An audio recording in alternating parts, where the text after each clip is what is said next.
La femme va avoir du plaisir si le contexte s'y prête, c'est-à-dire qu'elle rencontre quelqu'un, elle est très attirée. Non seulement elle est attirée, mais elle vit une véritable alchimie sexuelle avec la personne en question. Ça veut dire que les corps sont faits pour s'entendre. À ce moment-là, le fait de sentir le désir qui monte dans une puissance assez forte, avec l'idée qu'il n'y aura pas de conséquences, ça peut permettre à la femme d'oser des pratiques sexuelles qu'elle n'a jamais vécues, d'oser des choses qu'elle n'a jamais vécues jusque-là. Souvent, ça se fait avec l'aide de l'alcool. Et donc, ça vient contrebalancer ce que je dis, c'est-à-dire que l'alcool, il va insensibiliser. Il désinhibe parce que je sens moins. Je sens moins ce qui m'inhibe, mais je sens moins aussi les sensations.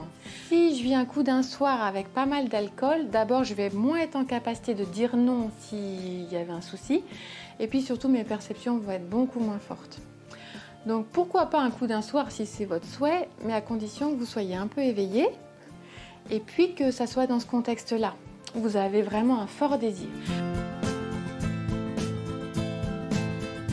Moi, je vois que le plus souvent, la femme a envie au départ, mais qui sait ce qui va se passer après. Ça veut dire que pendant toute la relation sexuelle, même si elle a dit oui au début, c'est important qu'elle se consulte, c'est-à-dire qu'elle prenne le temps de sentir est-ce que là c'est oui, est-ce que là c'est encore oui, etc. Elle vérifie dans son corps et dans sa tête. Ok, c'est super, c'est super, c'est super. Et ça crée de plus en plus d'ouverture. Et donc, ça crée de plus en plus de plaisir. Si elle se dit « ouf » et que de plus en plus son corps se ferme, c'est important qu'elle puisse le dire pour se respecter parce que sinon, souvent, le lendemain, ça va être très difficile d'assumer d'avoir vécu des violences. Finalement, quand on est sur un site de rencontre, c'est un petit peu comme si on était sur un escalator. Je me positionne, ça match. On se voit, on prend un café, on s'embrasse et c'est comme si, dans la logique, dans ce qu'on sait sur ce qui va se passer, c'est comme si on prend un café, il y aura peut-être le coup du soir à ce moment-là. Ça, c'est compliqué parce qu'en fait, peut-être qu'on prend un café, c'est moyen, mais bon, comme on sait qu'on est là pour ça, on va quand même peut-être essayer de s'embrasser.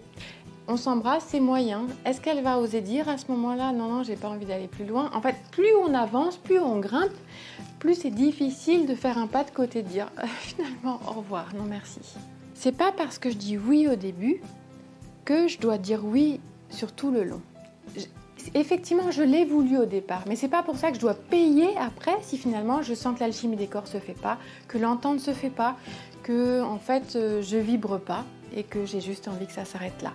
Et j'ai pas non plus besoin de donner une compensation. C'est encore me faire violence que d'accepter par exemple de faire une fellation comme j'ai déjà entendu dans mon cabinet parce que mon corps s'est fermé et que la pénétration ça passe pas.